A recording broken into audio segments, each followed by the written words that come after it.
welcome to this podcast masterclass in association with Pickle Jar with our very own Vasanthi and Barsha. Thank you, both of you, to this session. Everybody get your recorders, pens, pencils, and diaries ready. Let's start. Thank you. Thank you, Seema.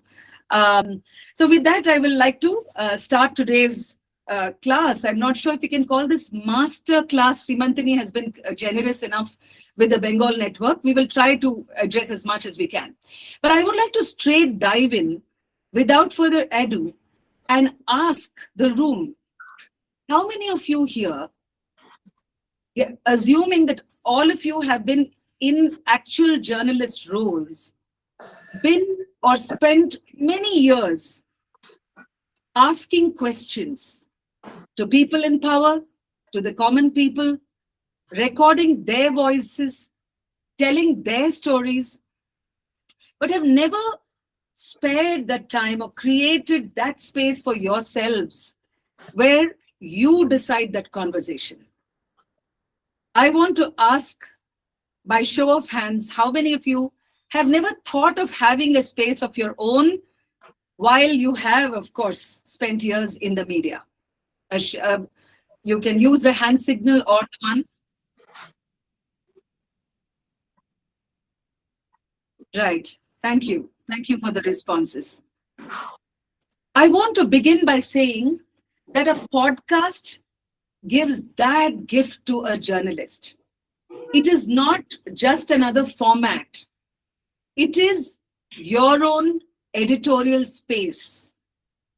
Think of it this way, that no matter which media space or form we have inhabited, it's always invariably someone else who is either calling the shots or deciding the story for us. If you're in the print media, that space is so sacrosanct, you have to many times inhabit what's been given to you. In a radio station, given that I had a start as an RJ in my early years in Bangalore's FM, there is that slot that you're given. If it is a TV channel, then don't even ask. Like, who decides who will break the news and what news will that be? And when you come to algorithm, increasingly that is deciding who will be seen and how much. But in this scenario, you have the power to create that space with your own resources to have that sort of a real estate, as I said. Now, having said that each person in this room deserves to be a podcaster or someone in the podcasting space, not necessarily that you should be the camera facing one. You can also contribute to being a podcast, by being a researcher, producer, as Barsha will take you through in the next few minutes. You can be the editor. You can have so many roles within this framework, but it is something that you can own. And why do I say this specifically to this group? Of course, I'm biased, having been part of NWMI and gained so much, not just love, but so much learning insights, even in a way, a career from the Network of Women in Media India, thanks to Amu Joseph. I feel that this particular group is in a more powerful position, being a group of women journalists. And why do I say that? Because, as it were, women have a lot of access to communities. We have access to stories, but many times we don't believe that we have a voice of our own. We are amplifiers of other stories. Now, what does a podcast do, which probably just a video cannot? How many of you are, have never really seen or experienced a podcast? You can put it in the chat box for us to see. If you're like really, really new to this, you have not even experienced as an audience, much less, of course, try to do one on your own, do share that in the chat box. But if you are somebody who's an avid podcast watcher, if you are someone who consumes a lot of news, a lot of current affairs, and new topics through a podcast, then please use the thumbs up or the raise hand sign.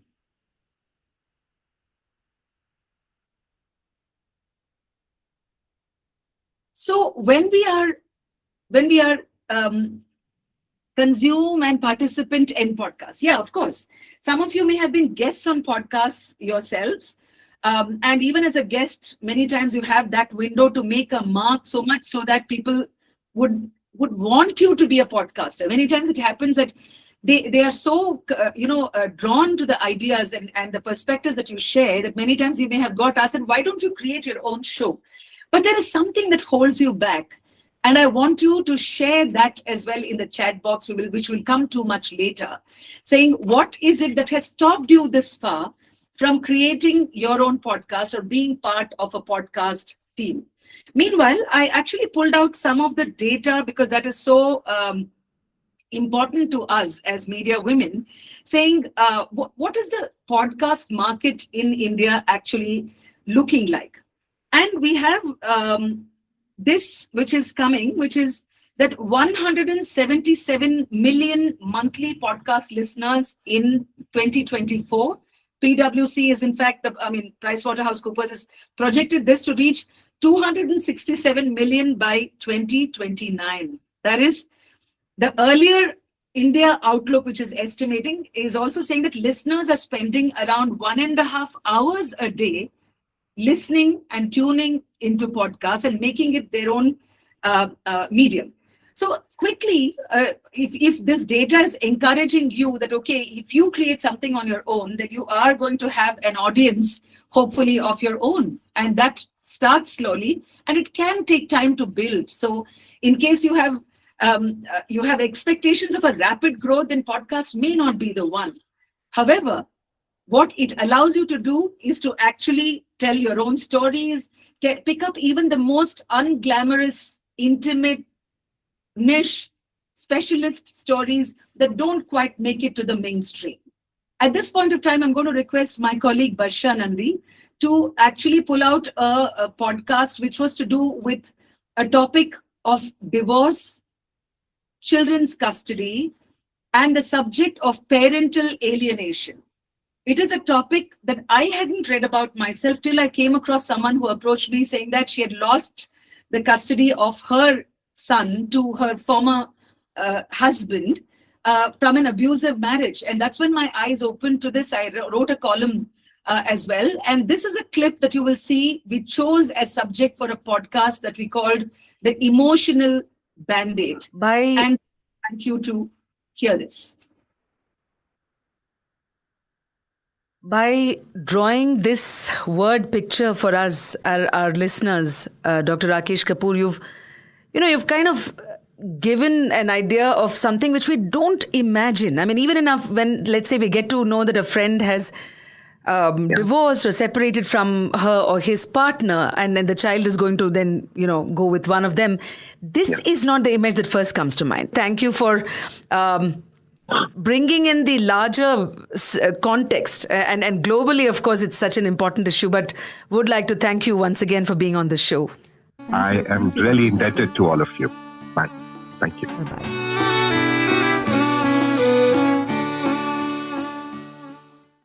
While we say that, we also have examples of successful co-parenting even before it became a fad. I mean, we have a celebrity case Amazing, like Gulzar Sahab, and yes, Raki and Bosky has actually spoken about in interviews where, and I quoted this in my article as well, Sunita, about how she really felt like it was from one room into another. She did I smiled when I read it. That's how it should be. Yeah. So there are multiple scenarios. There are so many possibilities of parenting, and I think we've discussed some of those. In part 2 of this episode of Children Caught in Parental Wars, tune in to listen to the voices of parents, an estranged father who shares with us that he's seen as a troublemaker by some parts of the society, and also of a mother who consciously decided to give custody of her only child to the child's father. Thank you for watching this episode of the... Thank you. So you saw a whole episode, part of this, but it was an episode that was dedicated to a subject that wasn't really getting picked up by newspapers. Though the case of divorce, the statistics are quite high. In fact, it is an episode and a topic which drew some, I would say, some very, very, powerful traction across many people, whether of both genders, who wanted to really also contribute or share their views of how the child custody war has been post-divorce. So while we are on this topic, if there is anything that I want you to take from this part, because I'm going to now hand this over in the interest of time to the production part. I mean, if you are thinking that, what do I need to start a podcast? Then you don't need to be the best technically equipped person. You don't need to know somebody who knows all about the tools of podcasting, because you're already having one of the biggest equipment, which is the ability of a journalist to ask questions, the curiosity, the editorial judgment, also the with language, the comfort with language, and also how to make a guest speak. These are some things which come very naturally to us, given the years of experience we've gained, and probably by our innate skill set. So I want you to take this one thing from my part, if you are in that phase, that you are more than equipped than most to start this journey. And while I now hand it over to someone who has played such a crucial part, including producing that episode that you saw, someone who's almost always behind the camera and she is also someone who I like to call pickle number one, because in Pickle Jar, after almost 6 years of us being a film festival curating platform and doing a bunch of other things like my solo travels into rural India, as well as a socio-political analysis of elections, post-COVID, I decided that this should become, I should work with podcasts. In fact, my son was saying that you have been a radio person, maybe podcast could be a progression. Then when I took that crucial decision for Pickle Jar to become also a podcast house, then she was the first one who was the first hire. And she's been quite an asset. Barsha, I think with all the knowledge that you have, here is your chance to inspire the women in the room to start their own. Thank you, Vasanthi. Thank you for the kind introduction. Hello to everyone. 1 second, let me just set my screen. Even as Barsha sets her screen, the other thing about a podcast is that it can allow you to work from wherever. So though she is Pickle Jar and I'm in Bangalore, she works out of Siliguri, though currently she's in Bangalore for an assignment. And in case people have any, I think, Barsha, your Bengali should be tested. There are enough people in the room, and I would love to see you if you can also, during some part of your conversation, bring that in. Sure. আমি বাংলা ভালো না, কেন কি আমি ছোটবেলা থেকে বাইরে থাকতাম, অনেক বড় হয়ে বেঙ্গলে আসছি। তো in the interest of time, I'll just start. Thanks, Anuradha. I'm just trying to share my screen. Allow me. No worries. Till you do that, let me just take a look at the chat box, because then we can also, make use of some time. I think Triveni, I'm seeing some of your messages. Okay. How a conversation becomes a podcast. I think you're ready now. Yeah. Okay. Thank you, guys. Thank you for being patient with me. So what Vasanthi has done, she has given a background into that. Now everybody can do a podcast, and everybody looks like they're doing a podcast. But why do we call it a podcast production? Production is something that we always associate with big budget movies or documentaries, etc. But since this is a long form video or audio element, production comes into it. Right.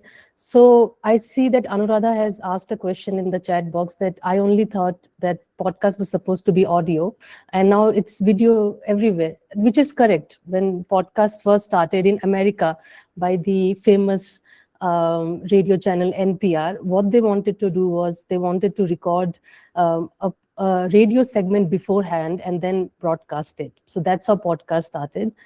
And then it just quickly took off.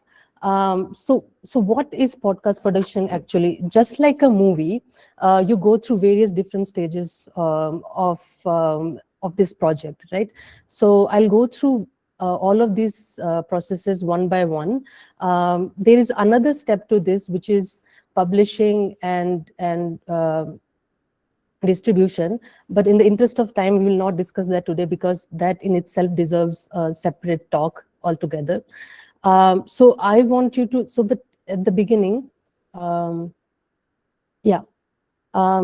just like a movie, you will research and you will think about what should the podcast be about, and then you will think, should I do it in my room or should I go to a studio? And then you record it, edit it, and publish it. So we'll go through all of this in detail. I'll focus a bit more on the recording aspect because a lot of the questions that we received seem to be focused on that. Also, this is like the easiest part. As I always say, that recording is only 20% of a podcast process. And now you may think, if recording is only 20%, what the 80% entails, it seems like a lot of work. But the other 80% is something that we all already do, which is research, structure, and review. And those skills can be transferred from the work you're already doing anyway, right? So what is a podcast, and how is it different from any interview, right? Like nowadays, you see everybody is leaving a video on YouTube and calling it a podcast. But there's something, and this is a bit technical. I want you to understand what differentiates podcast from another interview. There are two things. One is that a podcast is not an isolated episode in itself. You have a larger theme in mind. For example, you want to do a podcast on ethics of journalism, and each episode in that will be a standalone episode, but the common thread throughout your podcast series will be ethics in journalism. Now, in season 1, you can talk about just stringers, and season 2, you can go print, and season 3, you can go broadcast. So that's one difference between interview series and podcast. The second is, how is podcast stored? So when you record an interview, you can either release it on your social media or YouTube, and that's it. But for podcast, what you need to do is, after the recording is done, and the easiest way in today's market is something called Spotify for creators. If you just Google Spotify for creators, you will have to go and make an account, just like you make a Google account. And once you are in, you just have to put your podcast in that. So that becomes your host. So there are many more hosts. Spotify is one of them. Industry standard would be something called a Buzzsprout or a Transistor, but those are very difficult to use. They are not very user friendly. So if anybody wants to publish their podcast, I'd suggest to go with Spotify. And in Spotify, once you upload first episode and you publish, what Spotify does is it gives you a RSS link. Now, this RSS link is something that makes a podcast. Every podcast in this world, if they call themselves a podcast, will have an RSS link.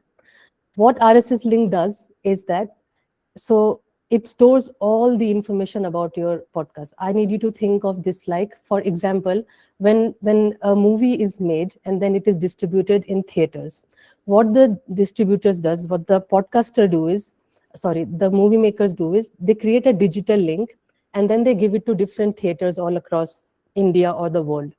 And via that single link contains the entire movie. That's the same concept with podcast and RSS link. So this RSS link will contain your podcast video, your podcast title, the thumbnails, and even the description box that you see in YouTube below. All that information will be digitally stored in this one RSS link. So once you have posted this on Spotify, now there are different channels, right? Your podcast go to Apple Podcast, YouTube Music. You just have to connect it once with Spotify. All wherever you want to send your podcast. There is Amazon, all different places, right? You have to connect it once, and I'm not going into detail how to do that because that will be confusing. Once you've connected it, every time you put your podcast in on Spotify, it will automatically distribute it to all different channels. You don't have to do anything. So that's the common difference between a podcast and any other thing. All the podcasts that you see on YouTube also have the RSS link. You can, and this link is public. You can go on Spotify and find it. All right. Okay. So your podcast, you know how to publish a podcast. Now you have started sort of racking your mind that I want to make a podcast. What should I do? So this is the pre-production stage of your podcast. Before I get into this, one thing I want to discuss is that there are two types of podcasts in market right now: audio podcast and video podcast. Audio podcasts are sort of popular all across the world, but they don't work well in the Indian ecosystem.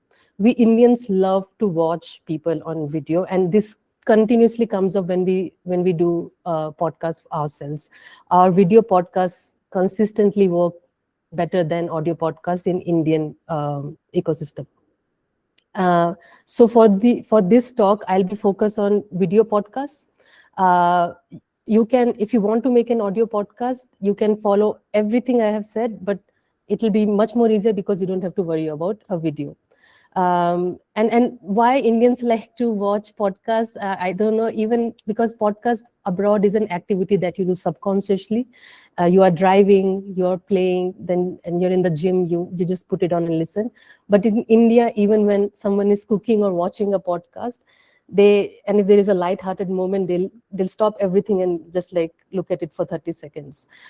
So YouTube is where most consumers are. In abroad, you will find people watching on Apple Podcast and Spotify mainly.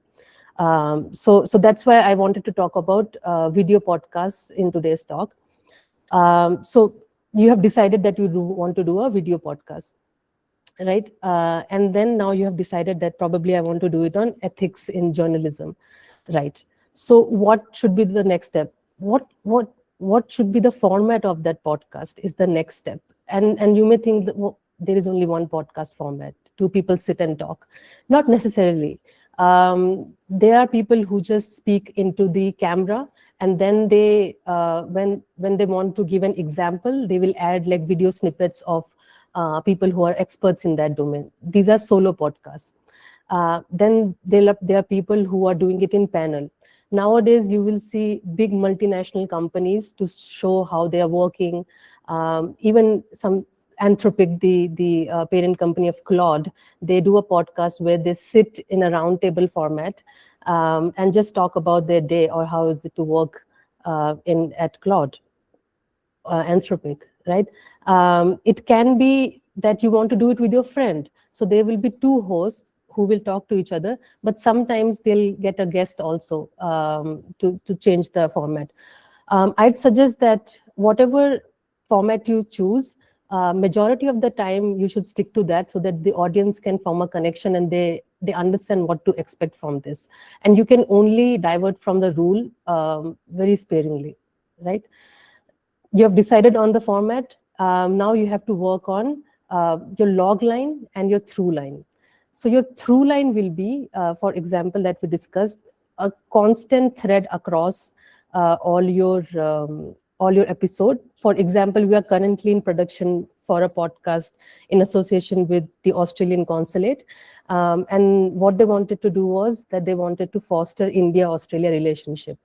So they wanted us to sort of have a podcast series with women who are connected to Australia. Either they have gone and studied there, or they have benefited from some of the programs done by Australian Consulate. So the common thread through line here is that women who are, first of all, successful, and also they have a connection to Australia. But what is the log line? So the first guest of this interview was Mrs. Kiran Mazumdar-Shaw. So the first log line was that to celebrate the life and work of Dr. Kiran Mazumdar show. And then it changed to episode 2 because the guest was a renowned illustrator, Alicia Souza. So your log line will change episode by episode, but your main through line will remain intact even through multiple seasons. So that you have to decide. At this point, like, you should decide a theme which is not very niche, and you can have sort of a diverse range of episodes that you can record. Right. After that, you need a brief. You need a brief because you'll be working. Most of the times you will not be working alone. You will have collaborators. Either you're bringing an editor, or you're bringing designers who will design your logo, or even you're inviting your guest. So it's very important to let the guest know what kind of podcast you are producing, and what is the feel of it. Is it philosophical? Is it fun? Because then they will come with that mindset. And then what is the length of the podcast? Now, this is very important, because if somebody like Shah Rukh Khan is doing a podcast, we'll sit and listen 3 hours. But if I am doing it, I think the sweet spot would be 30 to 45 minutes. That's what we tell all our clients. If you are new into this space, stick to 30 to 45 minutes. Now, when you're rolling, you may go over that, but I'll talk about that when we talk about editing. And also after you have decided your log lines for each and every episode, you have decided that in this season I'm going to do 6 episodes, and these will be the 6 episodes, and these will be the 6 guests.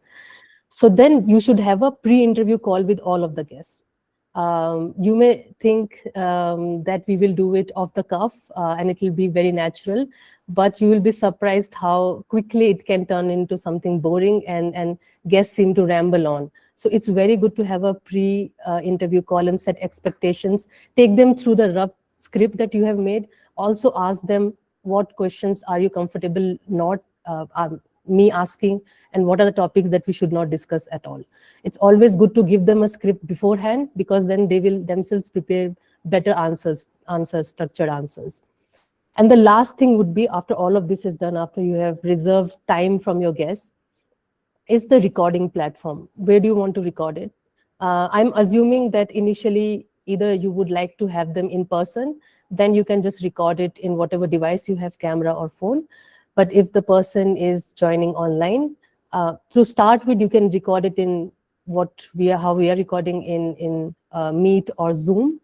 But there are specific platforms just for podcast. So I'll mention 3: Zencaster, Riverside, and Squadcast. All of these have a free version where you can record up to, say, 30 to 45 minutes. You don't need to get the subscription. More than that you will need. But if you're recording for, like, say, 40 minutes, these come with free subscription. Very user-friendly, very intuitive. You can do a demo run before. You don't need any guidance to run these. Can I spell out? So they are there in this next couple of slides. You can note them down. Okay. I'll repeat the names. Riverside, RIVERSIDE, Riverside. Squadcast, SQUADCAST, Squadcast. And Zencaster, ZENCASTR, ZENCASTR. All right. Okay, so now, okay, can I explain what do they do? So yeah, all right. So I'm moving on to the recording part of this conversation, and I'll explain why do we need a specialized recording platforms and not Zoom or Google Meet. All right, moving on. So now you have got the guest, and before the guest join, I would ask you to join 15 minutes beforehand. Now you have to set a frame for yourself, right? So there's this image. Let me show you.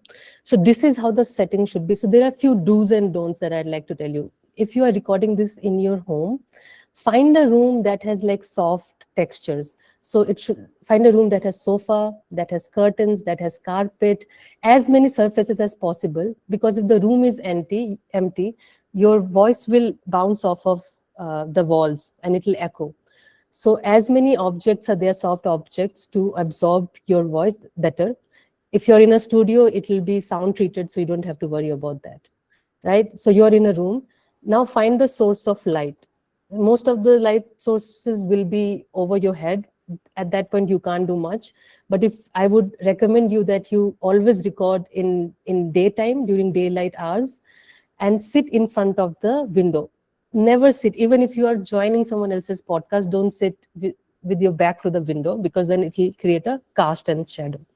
Keep your camera also in front of you. The camera's back should be to the window, right? Like this here. And yeah, normal things that you already know, that mic should be close. Even if you don't have a mic, you can use something this as well, something like this, or earphones, whatever you have, right? These are some of the things you should do for yourself before the guest joins. And then, yeah, how to set a frame also. So a lot of the times what happens is your computer is there and you're sitting. Depending on the position of your computer camera, you could be looking down or looking up. It has to be always at the eye line. If you feel like your laptop is not at the level, either you can buy a stand or you can stack some books to prop it up. But it should always be at the eye line, as if you're looking at the guest and directly at the audiences, right? And then the head space, the space between the frame and your head should be comfortable. It should not be a lot. It should not, and your head should also not touch the frame. So how much I have, yeah, that much is fine. So you have to position yourself at the center of the screen as well. And this is also a good way to direct the guest as well. So for example, in this call, I'm sitting right in front of the wall. So there is no depth in the frame. But what you can do is, you can, if you have a big enough room, you can move a little ahead and sit. Depth is always good for a frame. You can always ask your guest also to find a boardroom or office that has some depth to the background. Also, whatever the color of the background is, make sure that they don't wear the same color, otherwise they'll get camouflaged. All of these things you can run in your pre-production call before the actual recording. Right. Okay. Now the guest has joined the recording, and you need to do a few quick checks, quick house rules with the guest. You need to first record 20 seconds of you both speaking, and then close the recording and listen back and watch the recording and see if you can find some issues. Sometimes the voice would be cracking. Some of the times what has happened in our cases, that a high profile guest has joined, but they are joining from their office, and their office Wi-Fi has like a sort of a blocker on the specific website that we are using. So it will not download. So all of these things you can troubleshoot with that 20-second recording, right? And in that recording, you'll also be able to hear outside noises. For example, your fridge, AC, fan, etc. One thing with podcast is that a bad audio is a bad audio. No matter how much you try to sort of like work on it in the post, if it's recorded bad, there is only so much you can do, and it'll come out.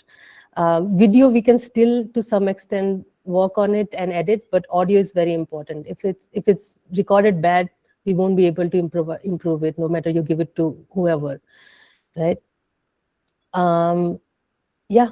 And then few things as you're recording, because you're also the producer of your show. If you don't have an external producer, while the recording is on, you also have to see the flow and the mood of the conversation.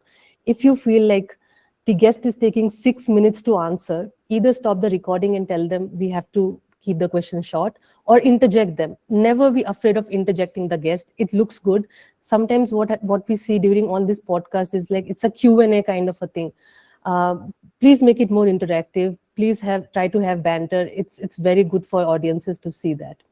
When you are watching, when you're in the recording, you may find that, oh, this is a really good point. Keep a note of it.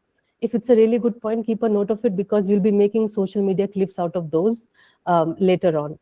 what will happen during the editing rounds, that you will watch your own video so many times that you will get saturated. You will not be able to identify which part is good, which part is bad. So the first time you're doing it and noting down good parts is like, it will be amazing when you are in the edit table, right?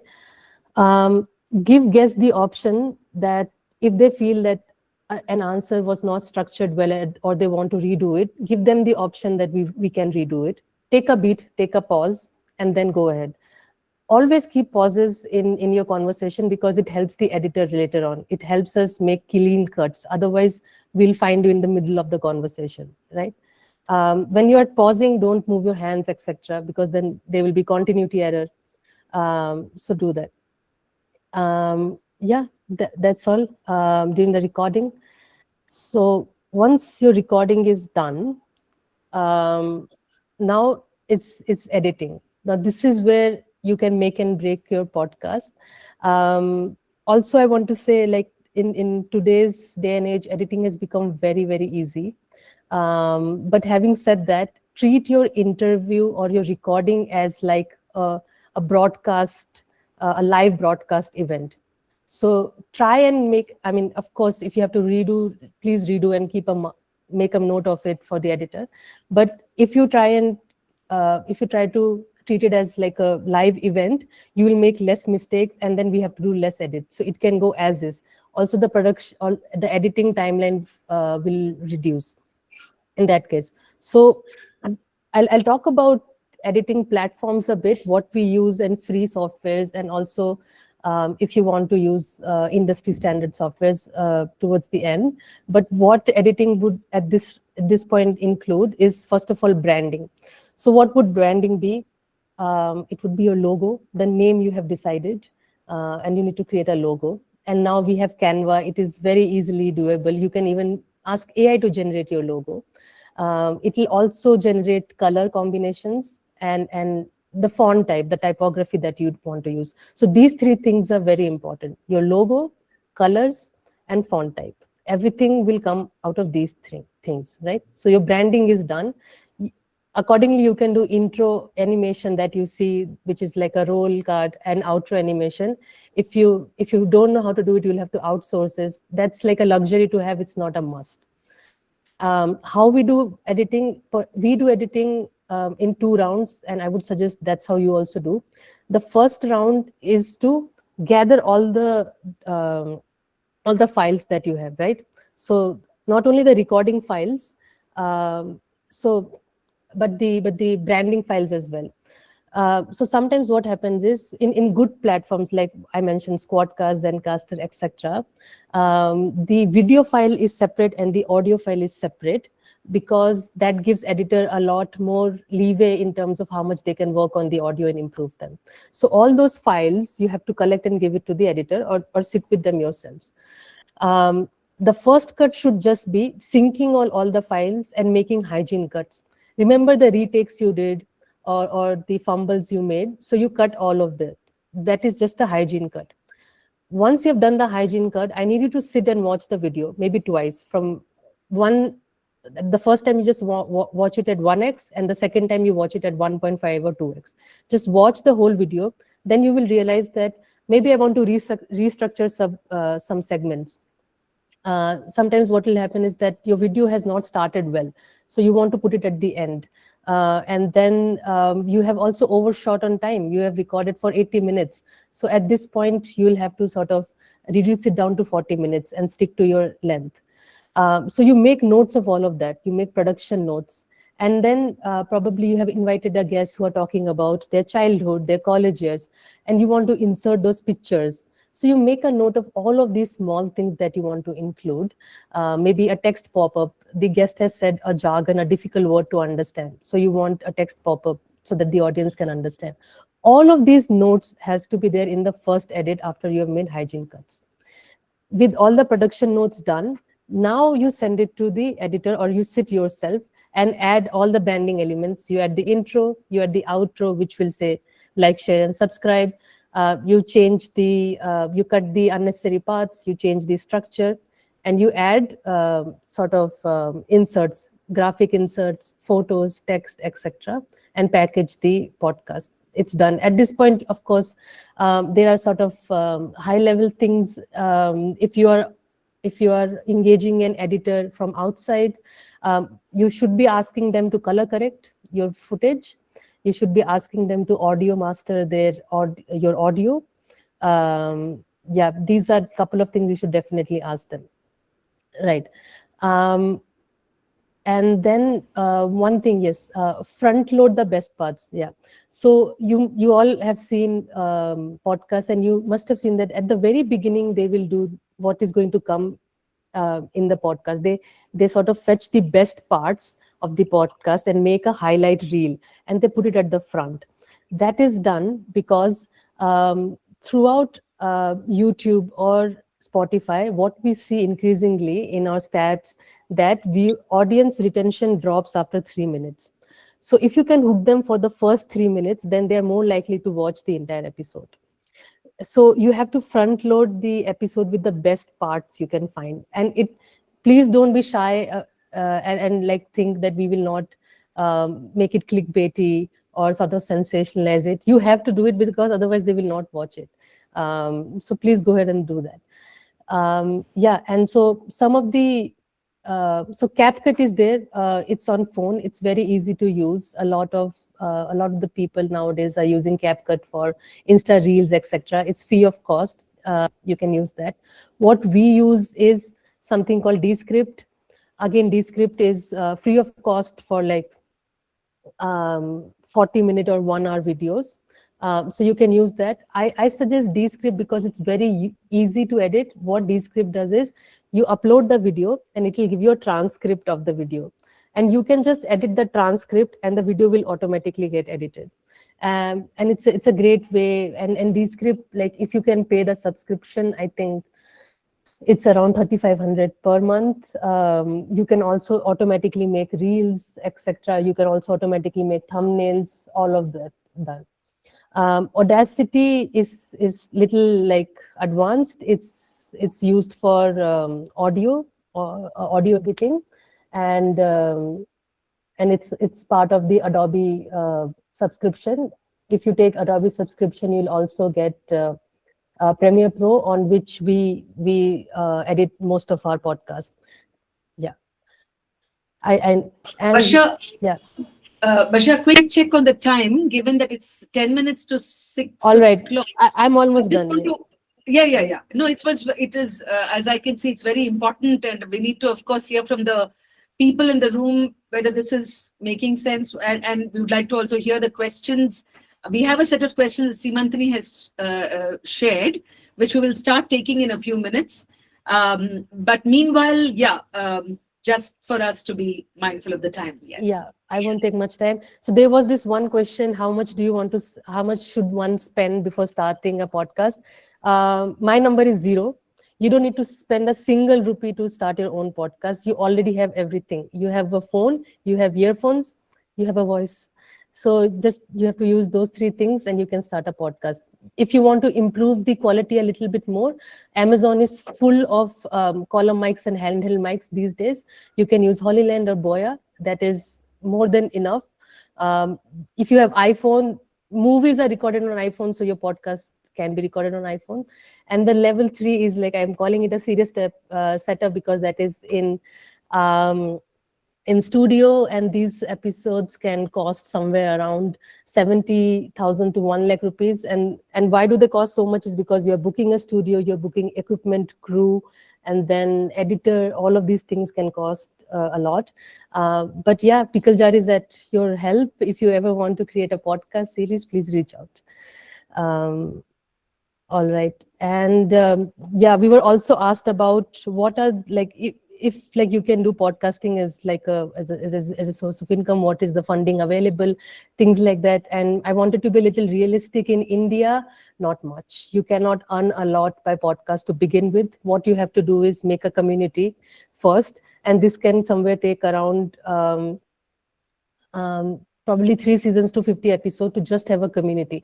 Once you have some like a community of people who continuously come and watch your podcast, you can then take them to Patreon and live events. More and more, all of the podcasts that you watch have live events, and these are like not free for entry. These are ticketed live events that people are coming and attending.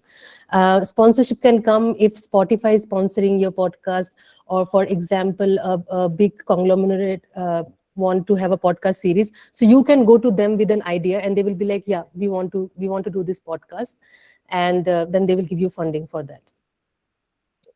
Yeah. So the three types of podcasts that I want to talk about is the big ones is production is the hero that we do at Pickle Jar, which is these big budgeted podcasts. The second one can be you can go to your friend's place and record it in a room. And the third one would be just either audio or joining from online. So these are sort of different stages of how much you need to invest in podcasts. I would have played some clips for you, but we are running out of time. Thank you so much for bearing with me. I can't wait for you all to start making your own podcast and listen to them. Thank you. Yeah, so I guess, Barsha, you can give two examples of the podcast. One is the audio only, because we had questions on that. Mm-hmm. If you can play the Dosa King, and even while Barsha is playing that, I want to give a background, because this audio podcast exposes you to the magic of sound design. This is, of course, beyond reach of individual podcasters, like probably if I won. But then again, it gives you an idea of what all can be done on a podcast. In this case, this was a true crime genre, which I was approached to be the podcast host of. It was a true life story of the Saravana Bhavan chain. And I will hope that Barsha will play it from the point where there is a lot of external sounds that have this thing. Of course, this was a Bollywood production, which was very enjoyable, just in, for those of us who enjoy this, the magic of sound. And it's recreating crime scenes. Now I'd see even individual podcasters picking up audio from I don't know, Creative Commons or wherever to dot their podcast. But this is for those who had, oh, thank you so much, Adi. Yeah, if you've already heard Dosa King, can we just play that for a bit? Barsha, can you just play it from that part where the siren goes off? So that we can keep on time. Maybe after 25 seconds. Cut that part, so we directly start with. Oh, okay, you did. Yeah. All right. Then we'll take up the other questions.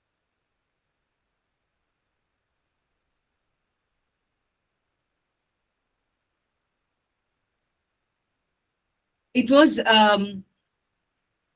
it was Guneet Monga's thing, which many of you have watched The Elephant Whisperer. I suppose it's from the same production house. And I owe this, in fact, to an NWMI member herself, Samira Khan, who had referred me to do this. If we are not able to play the audio, we'll probably share it so that they can listen to, because I can't hear the audio. You can't hear the audio? No. Okay, 1 second.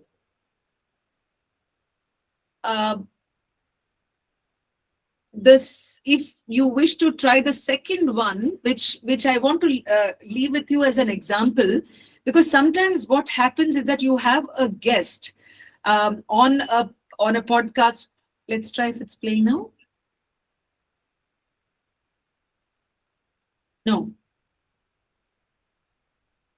Did it play before, like the previous clip I showed of EFA? That time also didn't play? Yeah, the emotional first aid show we could hear. I'm guessing everybody else could hear it too. The first podcast. Can you please give a thumbs up if you could hear the earlier one, which was on the issue of who gets the child's custody. And so I don't know. This is actually on Spotify, the Dosa King. Some of you, if you have a Spotify thing, it's very easy to listen to. It's 8 episodes, 20 minutes. And basically I'm narrating the story. It's all audio. Can you hear it now? Episode 1. The beginning of the end.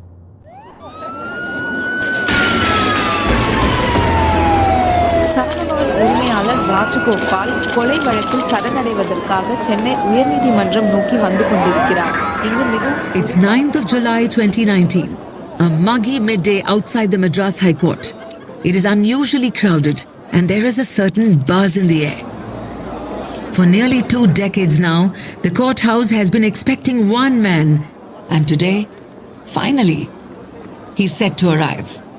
The 72-year-old bossman, P. Rajagopal, is presenting himself in front of a judge, surrendering for the crime of murdering the husband of the woman he wanted to marry. A case was filed against him by a woman named Lakshmi. I think This we can case- pause.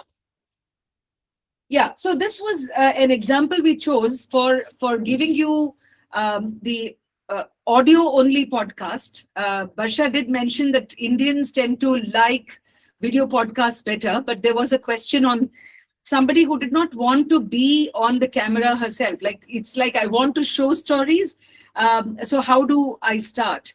Now, there are different ways that you can do an audio podcast in a video way. I myself know of content creators whose voice carries magic, but they don't necessarily want to distract with any video element.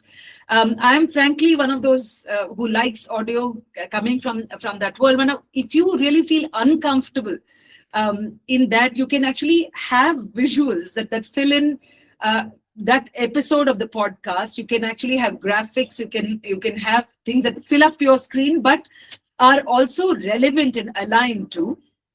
Then it actually stands a chance of its own, because also remember that there it's only your audio which is going to carry the emotion, the almost like the body language of this invisible narrator. So everything has to kind of be expressed through the voice. So if you are doing an audio podcast, maybe you should go ahead and do it, but make sure that these elements are taken care of.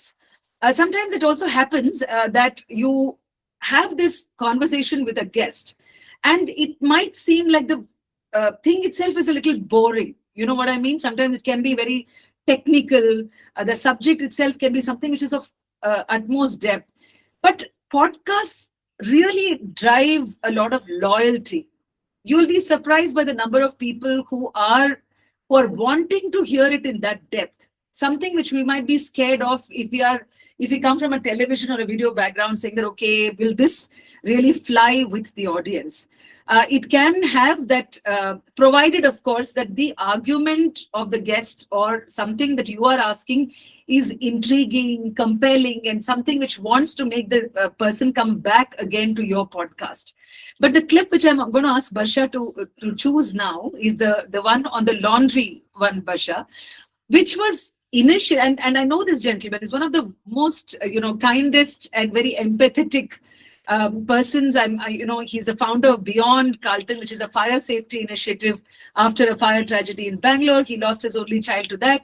So the podcast itself was about it was a neuro science podcast, the thing of the psychology of somebody who faces the trauma of an accident. But the clip which I'm going to show you kind of surpassed the number of views, so much to the surprise of the host himself as well as the guest, Uday Vijayan in this case. Because there was one part where the host decided to ask Uday, saying, okay, what else do you do? And he happens to be the founder of a laundry, new age laundry service. And so here he's talking about how, invariably the woman gets to do the laundry piece. And I just want you to notice the virality, because that's also a question that has popped up, saying that what makes a podcast go viral?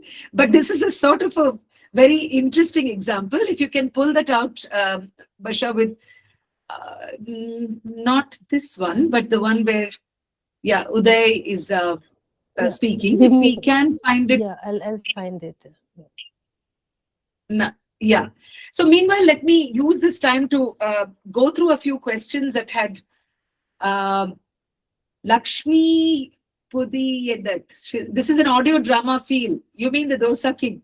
Yeah. It had, because they had, of course, many tools.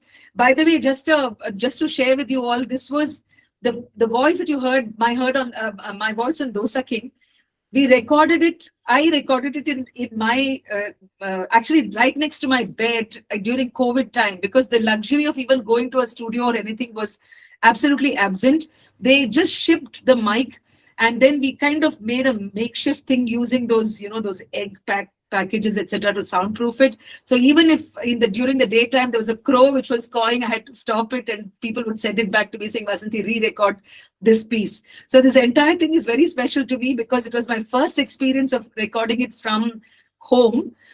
So Dosa King was that. Meanwhile, we seem to have the clip of that one, which really, really surpassed all sorts of expectations of the host by its, 100,000 views. Yes. Can you play it?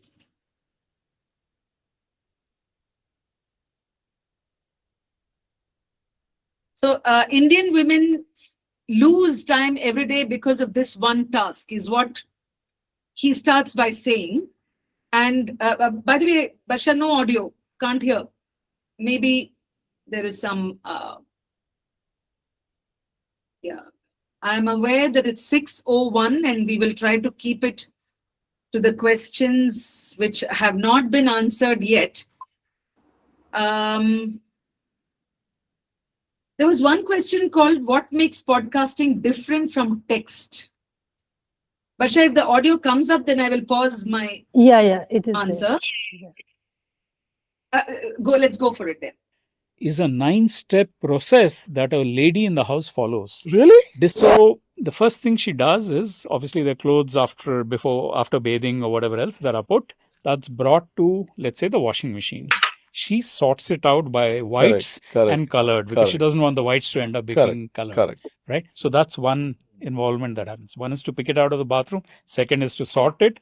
Third is to run the machine, where she, even though she may have a maid, even if she's affluent and has a maid who does all this, will still want to give instructions to her on what setting to use, depending on the clothing that's going in, right? So that's the third involvement she has. Amount of detergent, everything is in that third thing. Once it's done, somebody has to go and dry it. We don't have dryers in most homes in India. So we go and put it out. So somebody pull it out and go and put it. So it's the fourth. Then evening at about 4:35, somebody goes and brings it back. So that's the fifth. I mean, this is all taking her time away, right? The sixth bit is, once it comes in, she sorts it out of what goes into the cupboard and what goes for ironing. Right? The seventh is, she gives it out to the ironing guy and waits for him to come 2 days later, 3 days later, whatever else, comes back with it. So there's a 8-9 process step that... So sometimes it can happen that the most unexpected part of the podcast, which you are about to publish, or which you have this thing, can really surpass something which they didn't foresee until, of course, that clip became that. Now, I know that Barsha has already spoken to you about this concept of front-loading a podcast, which means to say that once the interview is done, you actually go through the pieces, and which you also have that gut feel, let's say, then you can either put it as the front of the podcast, or you can, of course, make a separate reel from it. Now, because we are entering the zone of the podcast began as an idea, which I started this session with, and with a purpose, saying that, okay, what is this podcast going to say, and to whom? And why should that listener or the viewer come back to listen to me or to us, those of us who are talking about it? And then we tackled, okay, fine, you have an idea, but next what? Like, how do you make this podcast? Now, the making of it, the pre-production, the recording, the elements of post-production, the tools that you use, the camera that you can, the simple things that you follow, that just have the light fall on you and you are not in front of the light. So these are the things that we have shared.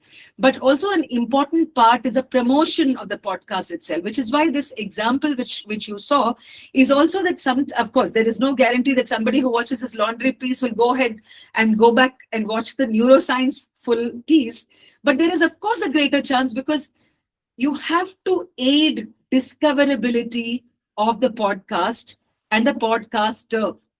So please use all the means within your circles, by which I mean that if you really wish to do a sort of a pilot test after you have decided and dared, okay, saying, okay, fine, I'm going ahead and making this podcast, make it to your friend circle. Start with that.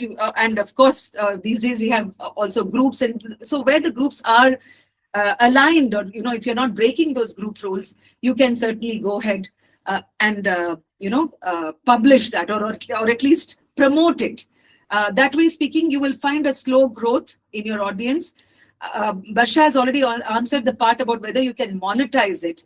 One thing which I will say from what I have seen or enabled from our Pickle Jar stable, Barsha will end this session by giving a sample of the kind of podcast that we have done, including renewable energy podcast, which is called the Boring Climate Podcast. The reason why we decided to name it that is that it can be so boring. So we thought we'll just turn it around and give it a funny label so that everyone's like, okay, really? Is it called boring? So let's just check it out.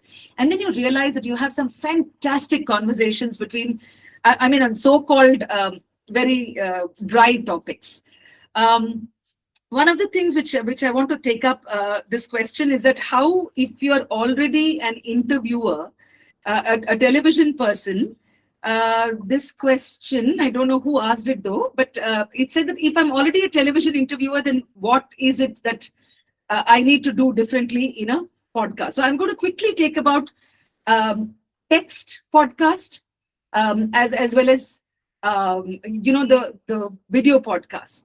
So television interviewing, even from my experience on the television part, is that often is rewarding performance, how you look, ask sometimes. Whereas podcast rewards intimacy, by which I mean that there is a certain sense of candidness and openness that a podcast welcomes. You don't have to be worried about how to fill in silence. Let's say you're interviewing, you're inviting me to your show, or you are yourself saying something and you're actually pausing to think, or your guest is pausing, then you don't have to think, oh my God, okay, in the edit way, should I have to do something? Because the pause itself is saying something. So that vulnerability, that fear, that doubt, or the joy, or the thought process, let that podcast, what we call, breathe.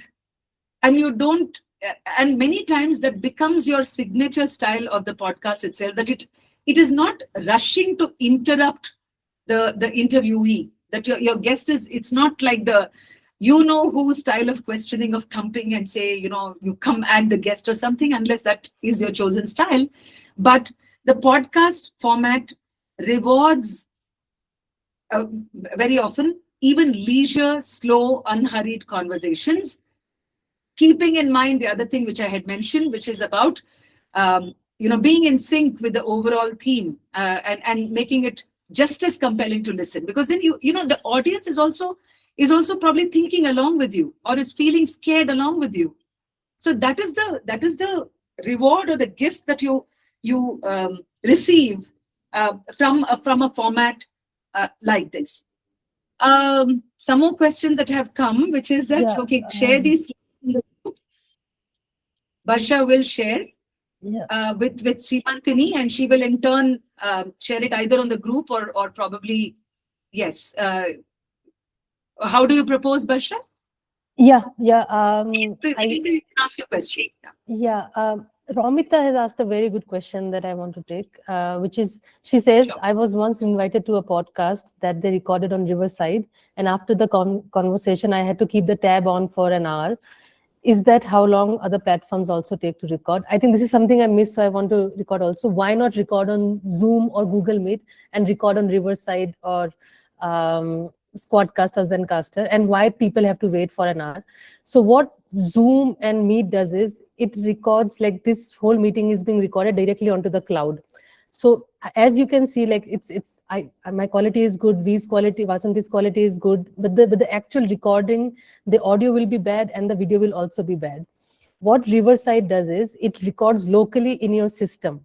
So it's recording, for example, if you're recording in HD, which is 1080p, it's recording at the same time as you are speaking. So that can take up to an hour of someone's time. And we constantly ask our guests to sort of wait after the podcast is done. It's across all platforms.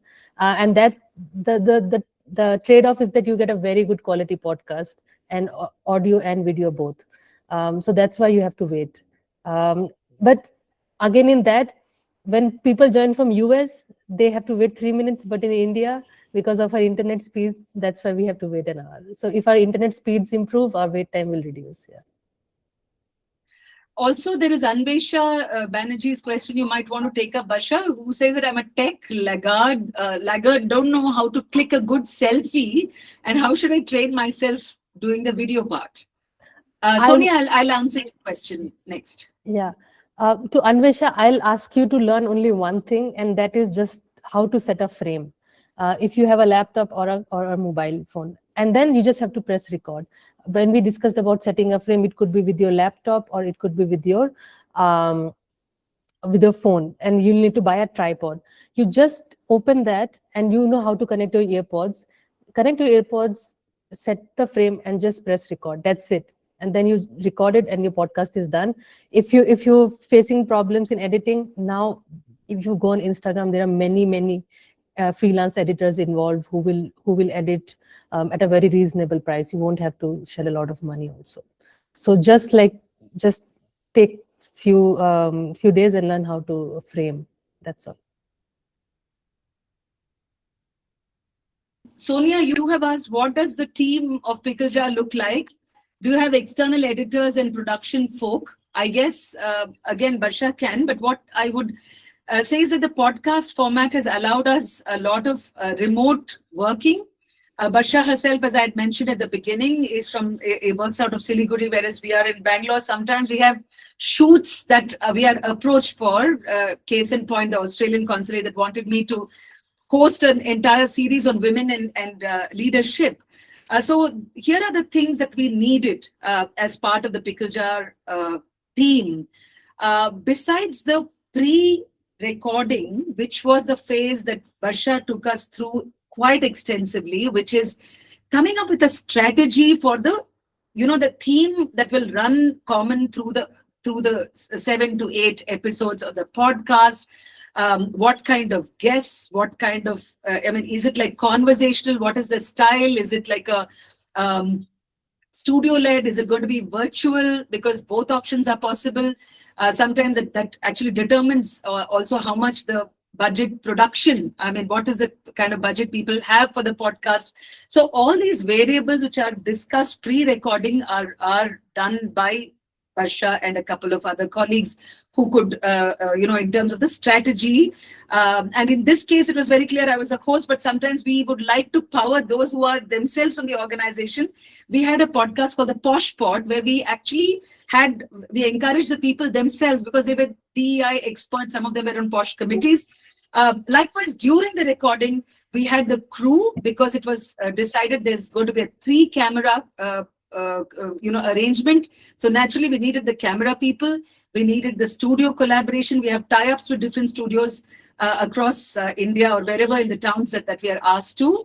And then, of course, there is, in terms of the post-production, which Barsha can add in some more points as to what makes up our team. Over to you.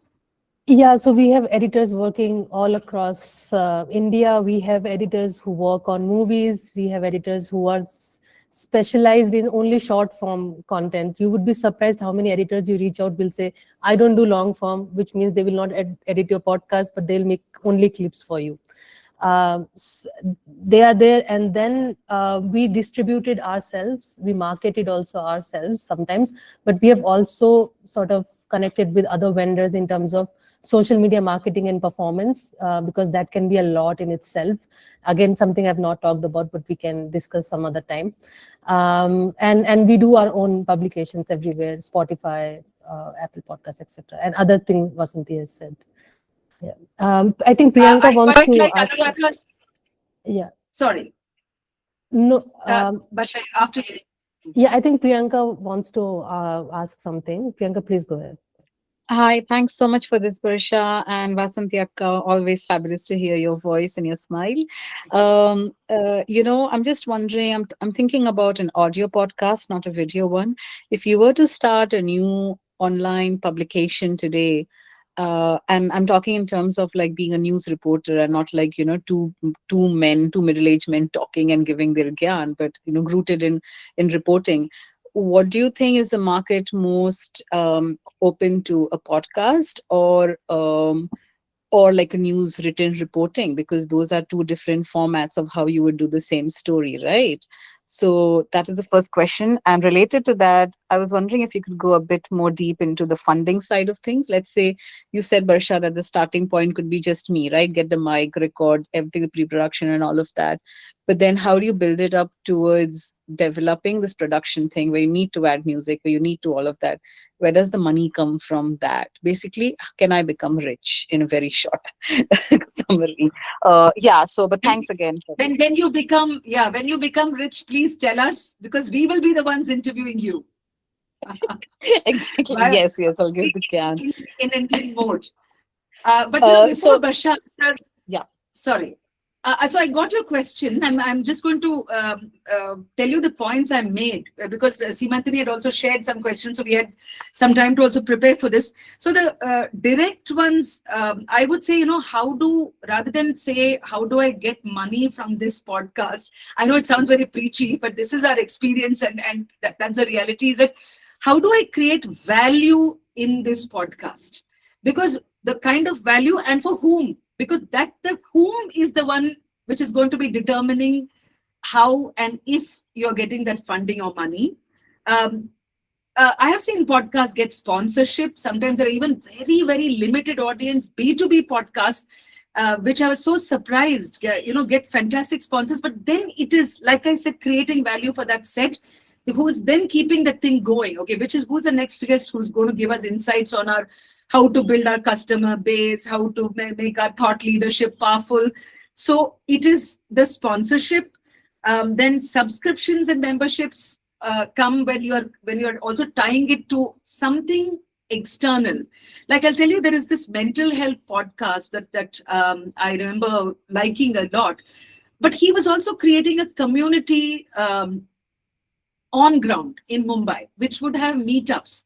And those meetups were generating money. I mean, Barsha, you also had this example of Abhishek from who was working with us. Was it he? Like, in the sense, there are those examples where your podcast is making so much sense and connecting to the audience that when you announce at the end, say that, okay, now I'm going to actually start building a community. And trust me, the CC is one of the best ways to create a podcast is for this. And by CC, I mean community and credibility. You build your own body of work as a podcaster, even if you have been very much behind the scene in your journalistic career. But the moment you tie it to something beyond the podcast itself, there is a greater funnel, Priyanka, which I see. Like I said, depending on the community that you're serving, and then that can, of course, cross-subsidize your podcast itself. Now, let's say in the meetup, when you're saying, okay, per person charge is this, and we give you a coffee, tea, and then we are building a community. You're on a part of a WhatsApp list. We'll send you a newsletter of whatever topics I've covered through the month. Then great. Then I'm saying, okay, Priyanka is creating something which I would like to sign up for. And if that sign up is, let's say, $199 per month, I'm just saying, then you find some 20 people who are willing to do that, then that is in some way funding your thing. So that's what I mean by subscription and those paid membership. There is also branded podcasts, because those are podcasts which we see sometimes are coming in with it starts with the brand, in fact, and say that, I think there was this matrimonial, this thing which was having a love podcast some time back.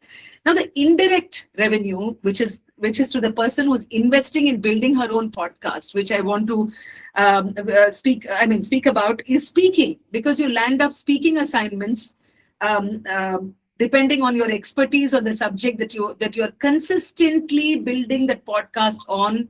So there is no shortcut, or at least we haven't come across. If they are, then they are just one of those flickers. But speaking, you can get consulting and journalism assignments.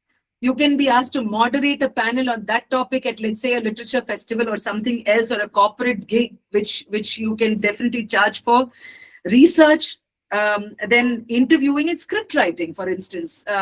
Like, even with the audio podcast script writing or this thing, the script writing for a podcast is really very different from how we write for something else like a text or even television, because here the words are shorter, and like I explained before, people have to hear the emotions of the speakers, and you do that by some kind of an osmosis.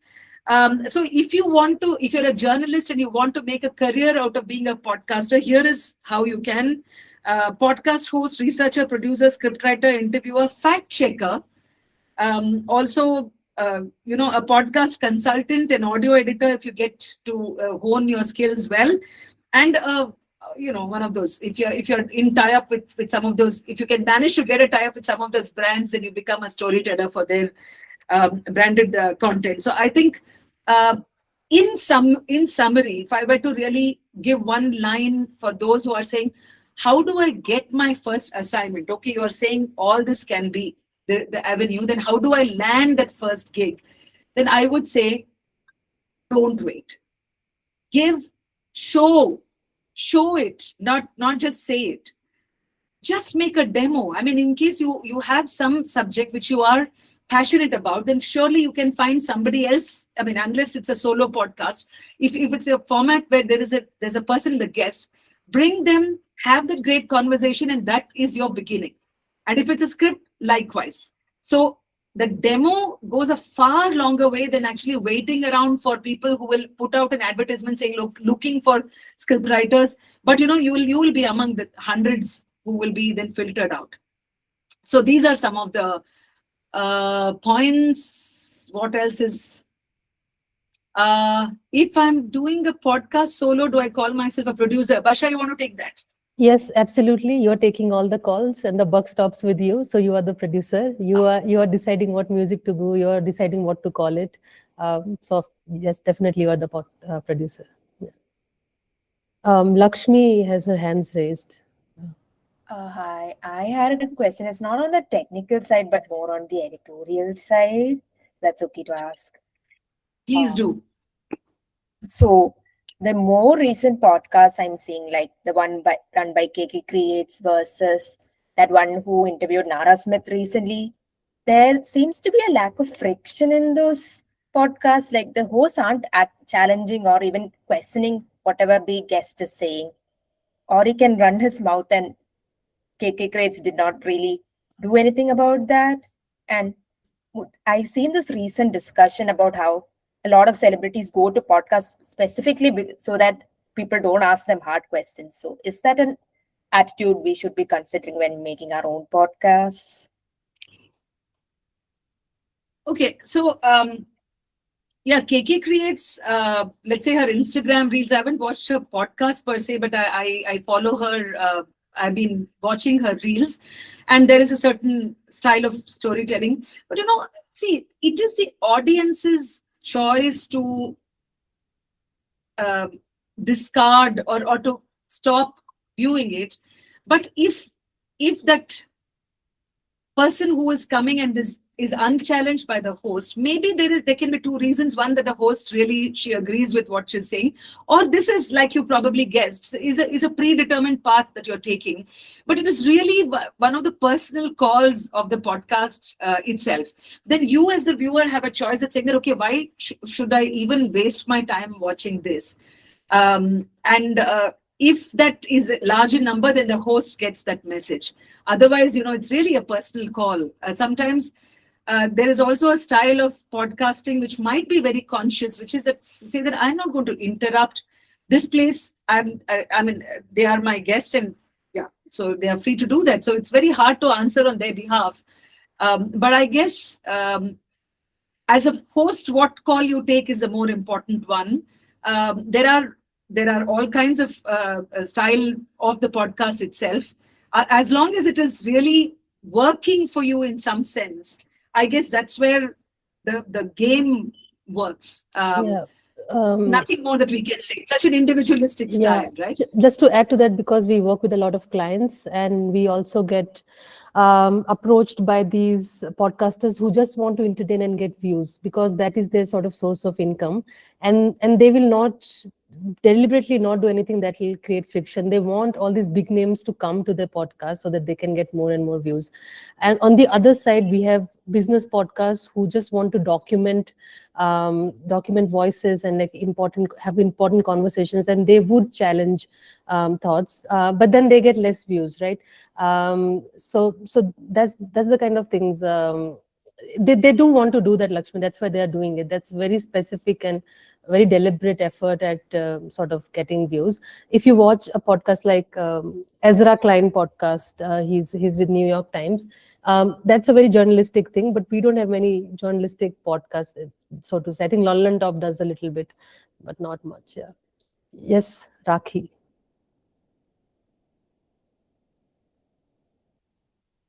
Mute. You're on mute, Rakhi.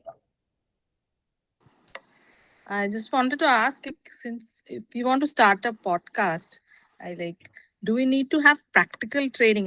We are all hearing all these sort of things, and you just attended a workshop, but that's all theoretical. Do we need to do something practical and try out before actually starting the podcast? I mean, do we have some kinds of practical workshops going on? At least not here in Rajasthan. I don't find anything here. Yeah, so I even as you're asking, Pratibha Chandran has said that we do a lot of journalist podcasts. Yeah.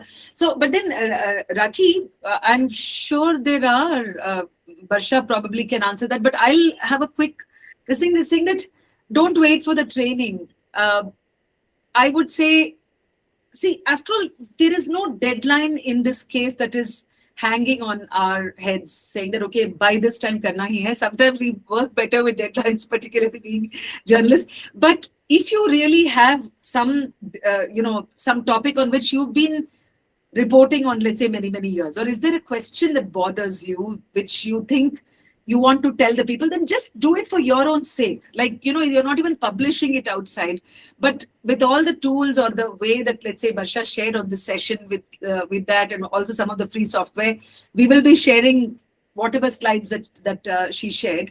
So, yeah, apne liye ek bana ke dekh hi lo, because I'll tell you some of my experience. I went into radio as an RJ, totally raw. It's almost like, I was a guest and somebody thought I have something radiogenic, as they called it. And I used to initially feel that, oh my God, how I wish I were trained. Then would I have done a better job? But later on, I got told, and it was also my experience that sometimes, you then operate without a baggage. You're setting your own style, because podcasting is that universe which is not asking you to be a certain way, or ye preset nahi hai, unlike television channels where there is a lot of thought given to what attire, what this thing. It is actually, in a way, relieving of that sort of a pressure on the podcaster, if you ask me. So while the workshops can be useful, and I attended one time in Delhi many years back, and I didn't do anything about it for many, many years. I don't even think it was very useful, to be honest with you. There might be more useful podcasts, which I don't, maybe you should ask on any group if there have been references of people who have experienced it and that has actually catapulted them to becoming the podcast host. But I will still repeat, go ahead and start. Don't wait for training.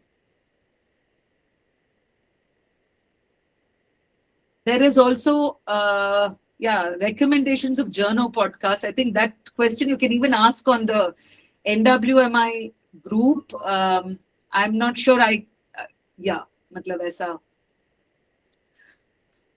We can close this if Simantini, you say so, because it's exactly a minute to go for 6:30. Anything which comes to your mind, because I must say that Barsha, since the past 2-3 days, we were discussing on long calls, saying that what do you think we should actually do that will be of value to the women in the room.